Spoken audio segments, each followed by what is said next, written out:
Hello, greetings people, welcome to another Photoshop tutorial by Simplified Arena. In today's class, I'm going to be showing you how to add strokes around a text in Photoshop. So I'm just going to use our text tool to enter our text. I'll just call it stroke. I will increase the font size. 70 is fine. The font I'm using is Brennan. It is a free font. You can use any font of your choosing. So with my text layer selected, I'll come to Align and Distribute and I'll choose Canva.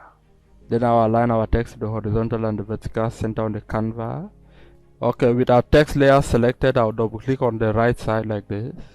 And then I'll bring up our layer style. So I'll just move it to the right like this. And then I'll bring our canvas to the left. Where we have stroke here, I will click on this empty space beside to click on it. And now you can see that our stroke has been applied to our text. And we can change the color of our stroke from here. So we could change the color of our stroke to any color. Let's see. Yeah, I think this pink looks good. And then we can control the position of the stroke, whether we want it inside, at the center, or outside. I think I'll leave it outside. Outside looks better. And then I want to add another stroke again around this stroke. What I'll do is I'll click on this plus button here, and then now we have a second stroke that has come up. I'll select the second stroke, and then I'll increase the size again. And I can change the color now to, let's look for a good color, something that goes with pink.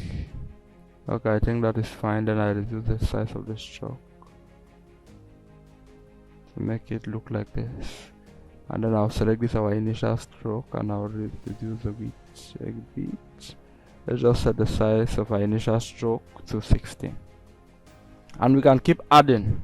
We would keep adding the strokes. So this is how you add multiple strokes to a single text in Photoshop. So I hope you have been enjoying the tutorial. If you learned something, don't forget to like the video and subscribe to our channel for further tutorials. Thank you for watching.